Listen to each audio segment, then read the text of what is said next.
Você provavelmente cresceu ouvindo que a marca da besta seria um chip, um código de barras ou uma tatuagem visível na pele, e por anos a igreja vigiou a tecnologia errada. A verdade é que o maior engano do final dos tempos pode não estar naquilo que você segura, mas naquilo que corre dentro de você. Existe uma linha teológica profunda e perturbadora que sugere que o sinal não é financeiro, mas biológico, uma alteração na própria essência do que torna você um ser humano. Se a Bíblia afirma que a vida está no sangue, o ataque final do anticristo não seria contra a sua conta bancária, mas contra o seu DNA. O que está em jogo aqui não é apenas a capacidade de comprar ou vender, mas a preservação da imagem de Deus no homem. Esqueça o que lhe contaram sobre microchips superficiais. Estamos diante de uma ameaça que visa reescrever a criação divina, tornando a redenção impossível para quem aceitar essa troca. Imagine o cenário desolador e rochoso da ilha de Patmos, onde o apóstolo João, já idoso e exilado por causa da palavra de Deus, recebe a revelação mais aterrorizante e gloriosa de toda a história humana. Não se tratava apenas de um sonho distante, mas de uma experiência sensorial intensa, onde o céu se abriu e o futuro da humanidade foi desenrolado diante de seus olhos cansados. Em Apocalipse capítulo 13, do versículo 16 ao 18, João descreve uma tirania global imposta por uma segunda besta que obriga a todos, pequenos e grandes, ricos e pobres, livres e escravos, a receberem uma marca na mão direita ou na testa. Durante séculos, estudiosos e fiéis olharam para essa passagem buscando sinais externos, tatuagens, códigos de barras ou microchips implantados sob a pele. No entanto, precisamos olhar com mais atenção para o termo original grego utilizado por João, a palavra charagma. Na antiguidade, isso representava uma imersão, uma escultura ou uma marca de propriedade inegável, muitas vezes feita incisivamente. Mas aí acontece o inesperado quando paramos para pensar: e se a tecnologia ou o método físico for apenas o veículo para algo muito mais profundo? E se a verdadeira marca não for apenas sobre comprar e vender, mas sobre alterar a própria essência de quem somos?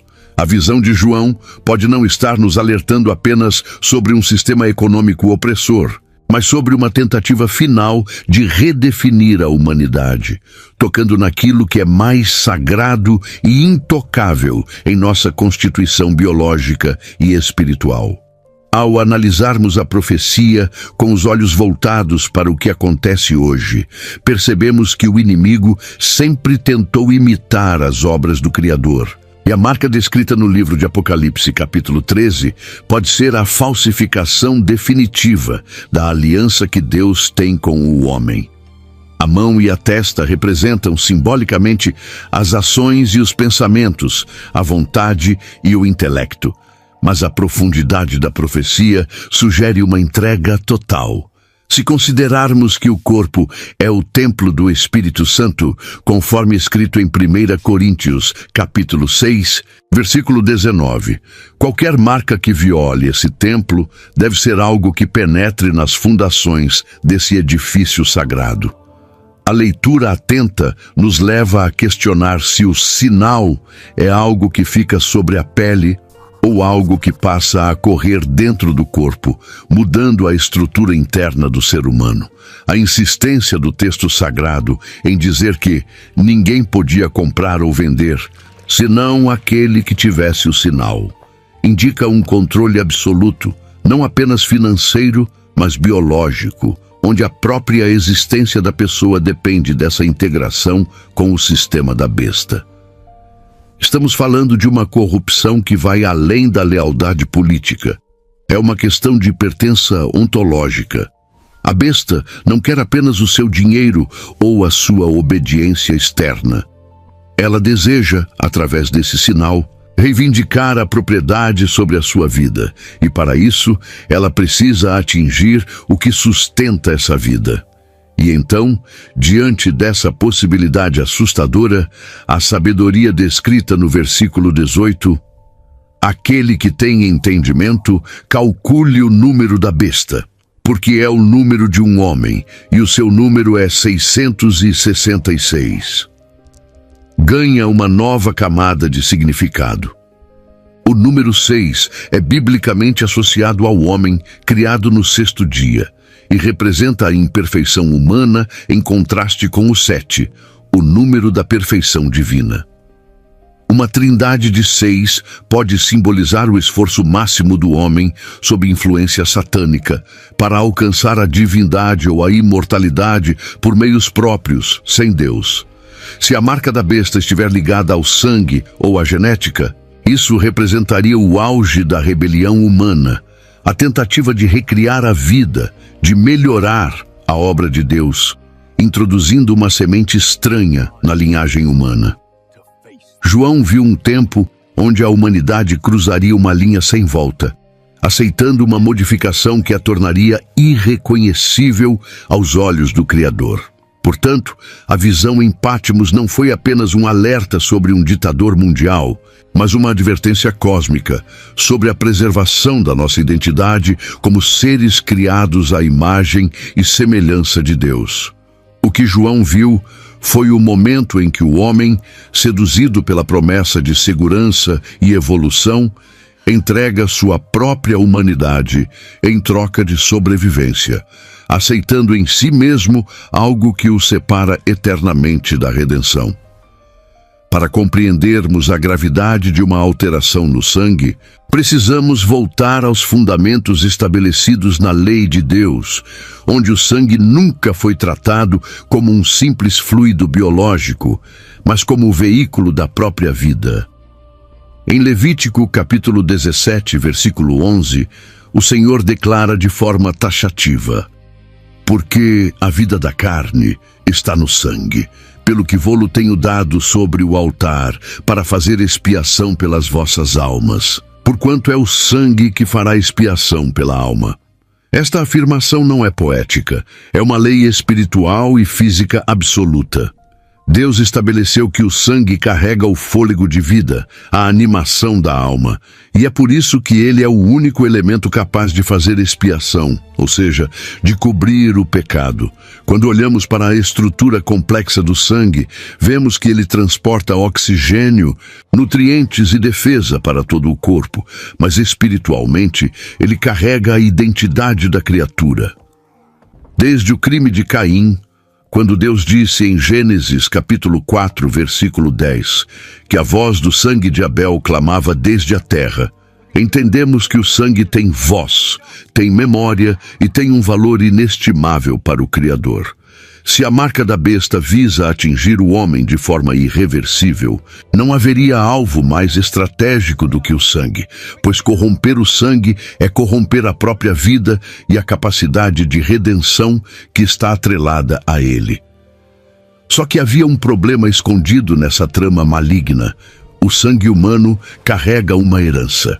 A proibição de comer sangue, repetida diversas vezes nas Escrituras, inclusive no Novo Testamento, em Atos dos Apóstolos, capítulo 15, versículo 29, serve para proteger o ser humano de se contaminar ou de tentar absorver a vida de outra criatura de forma indevida.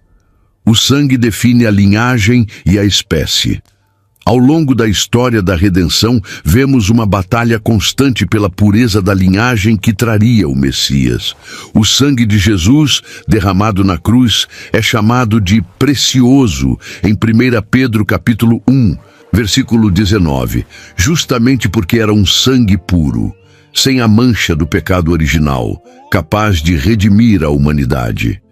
Agora, imagine um cenário onde o inimigo, sabendo que não pode vencer o sangue de Cristo, tenta poluir o sangue da humanidade restante para que ela não possa mais ser redimida. Se a vida da carne está no sangue, introduzir um elemento estranho artificial ou demoníaco nessa corrente sanguínea seria, efetivamente, mudar a natureza da vida que ali habita.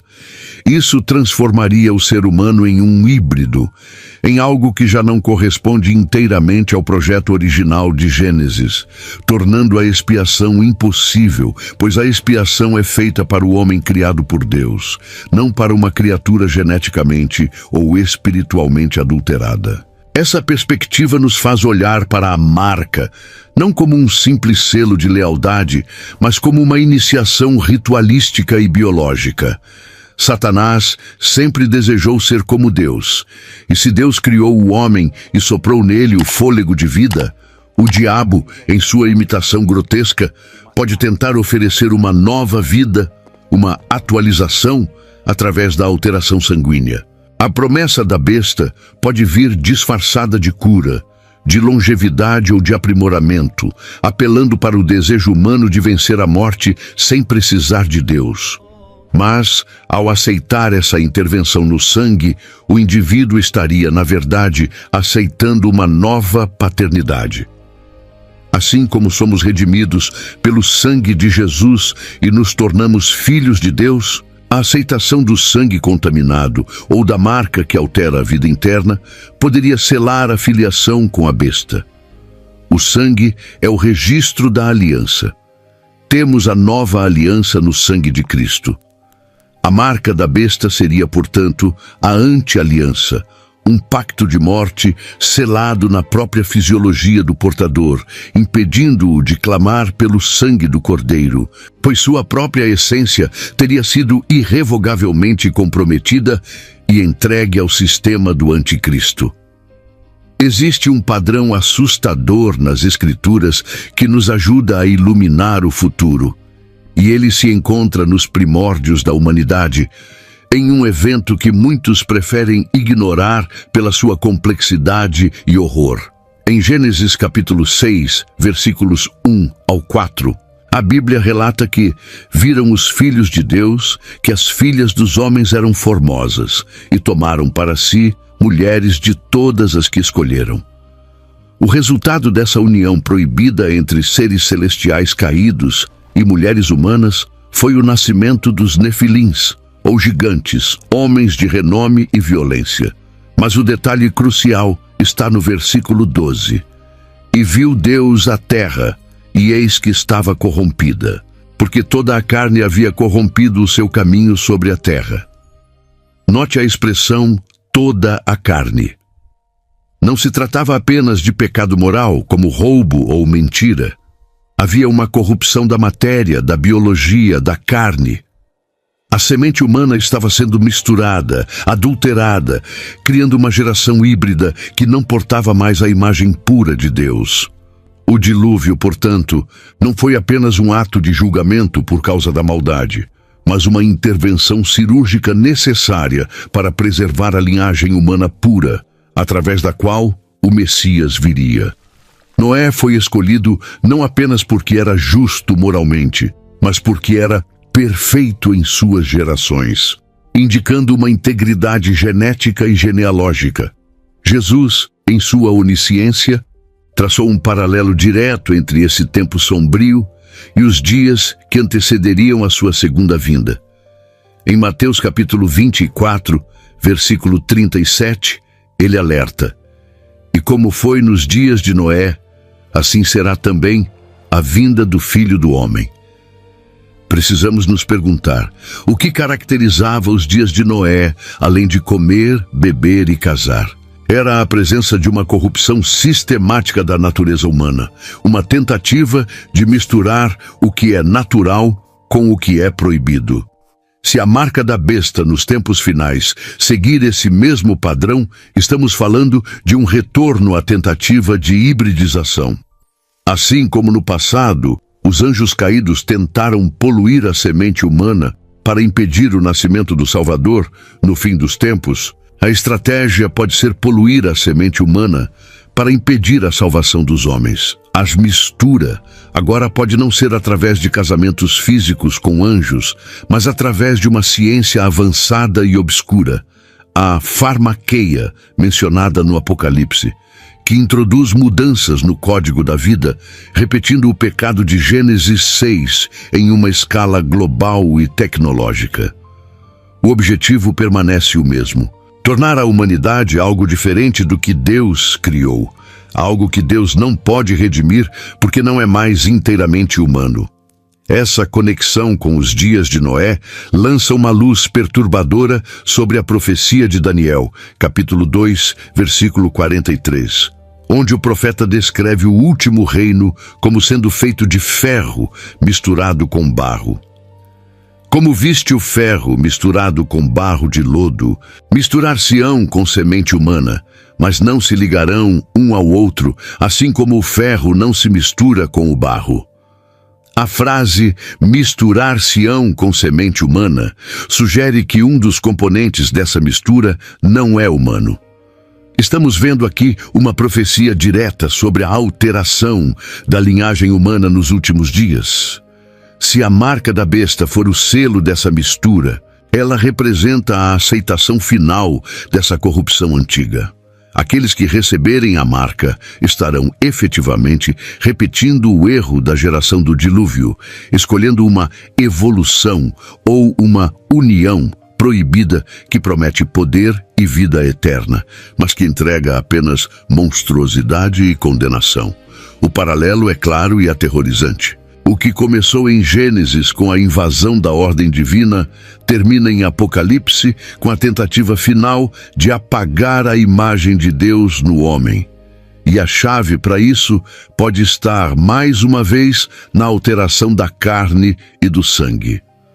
Para decifrarmos a verdadeira intenção por trás da marca da besta, precisamos recuar até o momento exato onde a guerra pela humanidade foi declarada, no Jardim do Éden. Em Gênesis capítulo 3, versículo 15, logo após a queda do homem, Deus profere uma sentença que define todo o curso da história.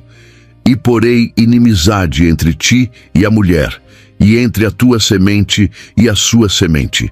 Esta te ferirá a cabeça, e tu lhe ferirás o calcanhar. Preste muita atenção na palavra semente. No original hebraico, o termo é zera, que significa descendência, prole, ou em termos biológicos modernos, genética.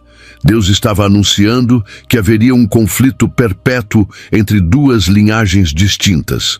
O inimigo entendeu ali que a sua destruição viria através de um ser humano, nascido de mulher, de carne e osso.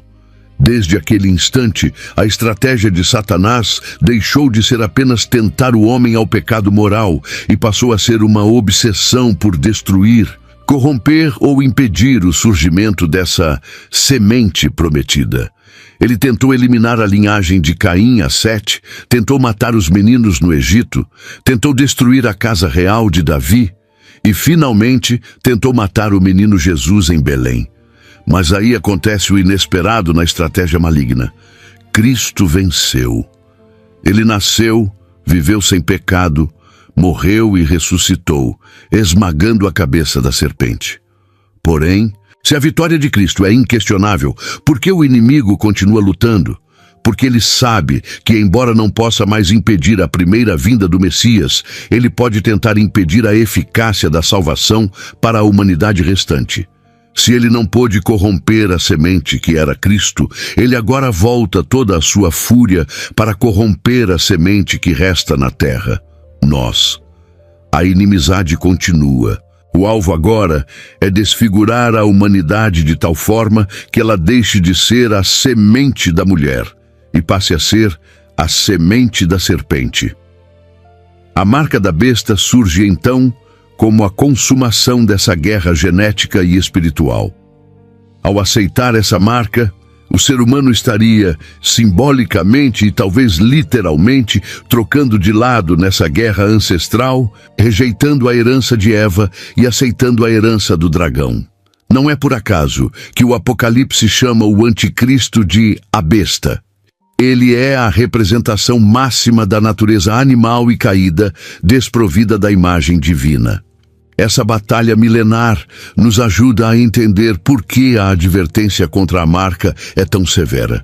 Em Apocalipse, capítulo 14, versículos 9 a 11, é dito que quem receber a marca beberá do vinho da ira de Deus e será atormentado com fogo e enxofre. Nunca houve uma punição tão definitiva para um pecado cometido na terra. Isso sugere que receber a marca não é um simples deslize momentâneo, mas uma transição de estado. É o momento em que a semente da mulher decide se fundir com a semente da serpente. A guerra declarada no Éden chega ao seu clímax aqui.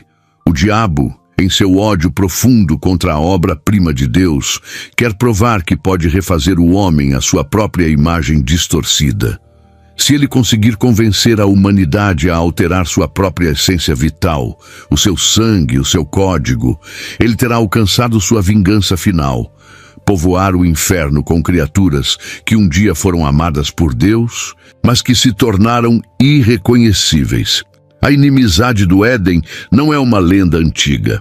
É a chave mestra para entendermos o perigo real e biológico que a marca representa nestes últimos dias.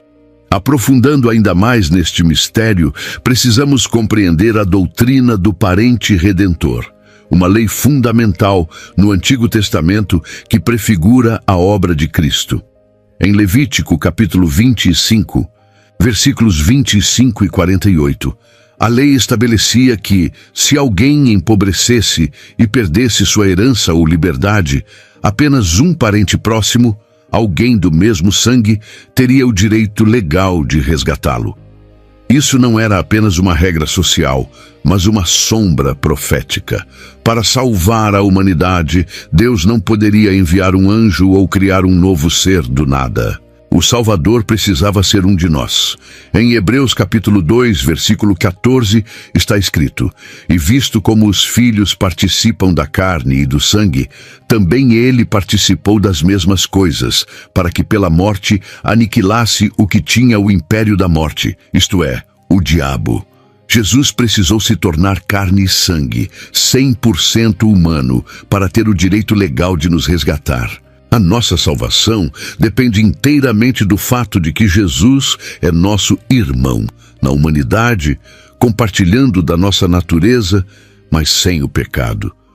Só que havia um problema escondido nessa lógica perfeita de redenção, um ponto fraco que o inimigo quer explorar.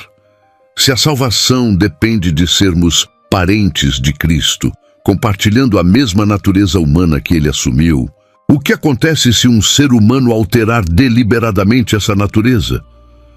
Se a marca da besta introduz uma modificação no nível do sangue ou do DNA, transformando o homem em algo híbrido ou aprimorado, além dos limites divinos, essa pessoa tecnicamente deixa de ser puramente humana. Ela se torna uma nova espécie, e se ela não é mais inteiramente humana, o sacrifício de Cristo, que foi feito por homens e mulheres, descendentes de Adão, pode não mais se aplicar a ela. O parente redentor resgata parentes. Se você altera o que você é, você rompe o laço de parentesco com o Salvador. É por isso que a marca é imperdoável. Não é porque a graça de Deus é limitada, mas porque o receptor da marca se coloca voluntariamente fora da categoria de ser redimível. Ele deixa de ser o próximo de Jesus e passa a ser próximo da besta. Essa perspectiva aterrorizante reforça a sacralidade do nosso corpo e do nosso sangue. Deus desenhou o ser humano com limites precisos, e dentro desses limites habita a promessa da vida eterna. O sistema do anticristo virá com promessas sedutoras de evolução, de transcender as fraquezas humanas, de vencer doenças através de modificações internas. Mas o preço oculto é a perda do direito de resgate. O sangue inocente de Jesus foi derramado para cobrir a descendência de Adão. Quando alguém aceita o sinal da besta, está declarando que não precisa desse sangue inocente, pois escolheu um novo sangue, uma nova vida oferecida pelo sistema do mundo. É uma troca trágica. a imortalidade artificial e temporária da besta, em troca da imortalidade gloriosa e eterna oferecida pelo Cordeiro. A pureza da nossa linhagem humana não é apenas uma questão biológica, é uma questão teológica de vida ou morte. Manter-se humano, como Deus nos criou, é o pré-requisito para sermos salvos pelo homem Jesus Cristo. Qualquer coisa além disso é terreno proibido, onde a redenção não pode entrar. Chegamos agora ao coração do ataque satânico, a destruição da Imago Dei, a imagem de Deus. No sexto dia da criação, conforme narrado em Gênesis capítulo 1, versículos 26 e 27, Deus disse: façamos o homem à nossa imagem, conforme a nossa semelhança. De todas as criaturas do universo, apenas o ser humano carrega essa honra distinta. Somos como estátuas vivas que representam a autoridade e o caráter do Criador na Terra. O corpo humano, portanto, é sagrado não por ser matéria, mas por ser o suporte dessa imagem divina. Satanás, que caiu por querer ser igual a Deus, odeia o ser humano porque, ao olhar para nós, ele vê o reflexo daquele que ele não pode vencer.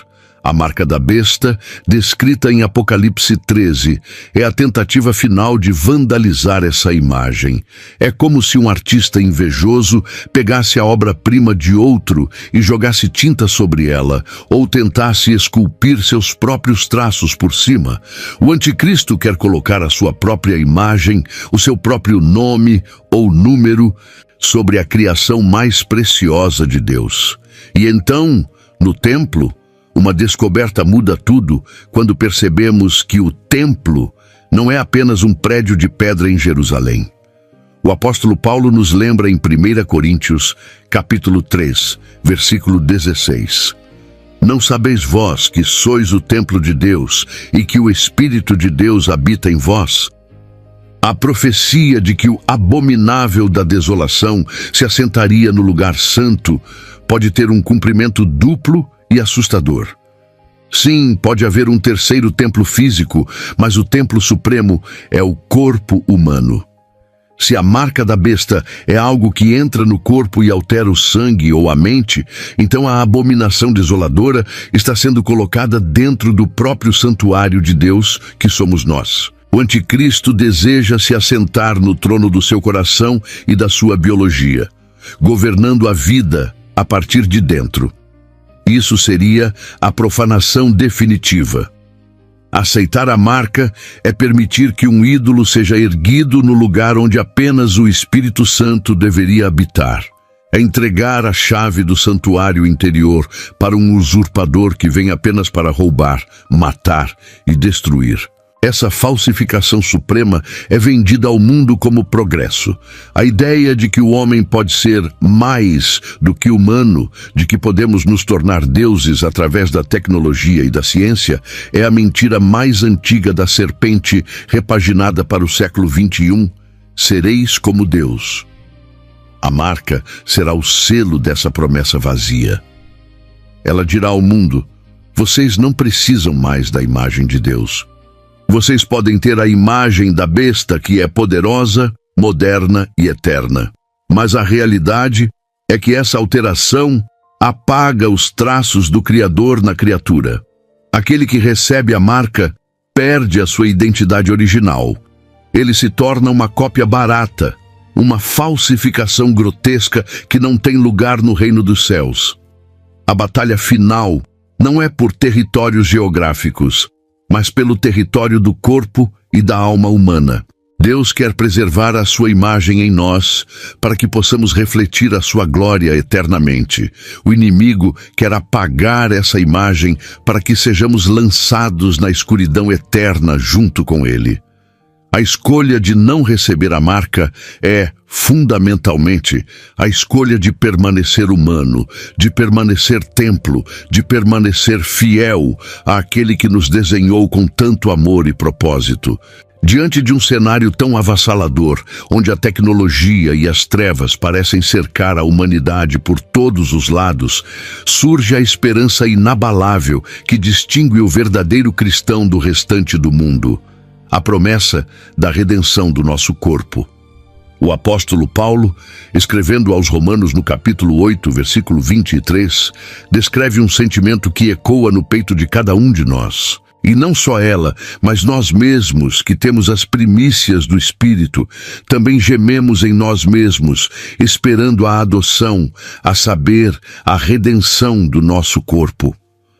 Existe um gemido interior, uma consciência de que a nossa estrutura atual é frágil e passageira. Mas a resposta de Deus para essa fragilidade não é uma modificação tecnológica ou uma marca que nos prenda a este mundo caído. A resposta divina é a glorificação. Enquanto a besta oferece uma melhoria corrupta que escraviza o homem à terra, o Criador promete uma transformação gloriosa que nos habilita para os céus. A marca da besta é uma tentativa desesperada de impedir o inevitável: que os filhos de Deus recebam corpos incorruptíveis, semelhantes ao de Cristo ressurreto. A batalha pelo sangue e pela carne humana é, no fundo, uma disputa sobre quem define o nosso futuro físico e espiritual. O inimigo quer marcar a carne para a destruição. Deus selou o espírito para a ressurreição. E então, no templo da história, uma descoberta muda tudo quando olhamos para o fim do livro. Em Apocalipse capítulo 15, versículo 2, João vê algo extraordinário. E vi um como mar de vidro misturado com fogo. E também os que saíram vitoriosos da besta, e da sua imagem, e do seu sinal, e do número do seu nome, que estavam junto ao mar de vidro e tinham as harpas de Deus. Perceba que eles não são descritos como vítimas ou refugiados, mas como vitoriosos. Eles venceram a marca não pela força dos seus braços, mas pela fidelidade ao Cordeiro. A vitória sobre a tentativa de corrupção genética e espiritual do anticristo reside na certeza de que nosso selo é superior. Em Efésios capítulo 1, versículo 13, somos informados de que fomos selados com o Espírito Santo da promessa.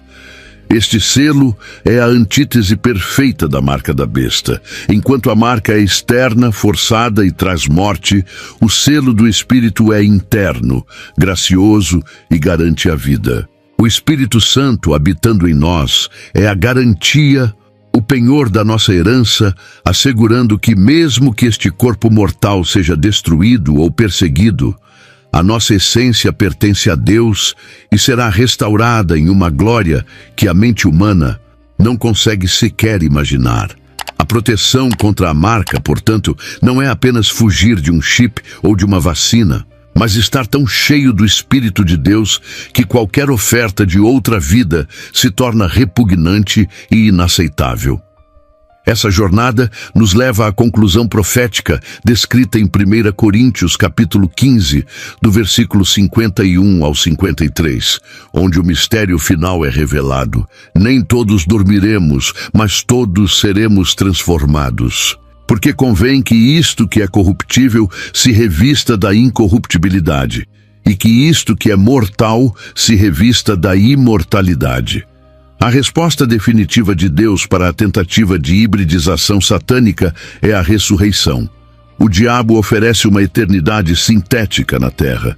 Deus oferece uma eternidade real no céu com um corpo novo. Aquele que resiste à marca da besta está, na verdade, declarando que confia no projeto original de Deus e aguarda a atualização que virá do alto, não de um laboratório ou de um decreto governamental. A inimizade que começou no Éden termina com a vitória esmagadora da semente da mulher. O sangue puro de Cristo não apenas nos lavou dos pecados, mas comprou para nós o direito a uma nova existência, onde não haverá mais dor, nem morte, nem clamor. Manter o sangue e a fé incontaminados neste tempo de engano é o maior ato de adoração que podemos oferecer. Enquanto o mundo corre atrás de segurança na marca da besta, os eleitos olham para cima, sabendo que a sua redenção se aproxima, prontos para trocar a mortalidade pela vida eterna, mantendo-se firmes como a propriedade exclusiva do Senhor dos Exércitos. Diante de um alerta tão sério, não podemos permanecer em silêncio. Precisamos ser atalaias. Confirme sua inscrição agora para unir-se a este propósito de vigilância e verdade. Essa mensagem é urgente para as nossas famílias, então compartilhe com quem você deseja ver protegido. E quero muito ler a sua visão. Escreva nos comentários se você acredita que a humanidade já está sendo preparada para essa mudança irreversível. Sua experiência enriquece nosso estudo.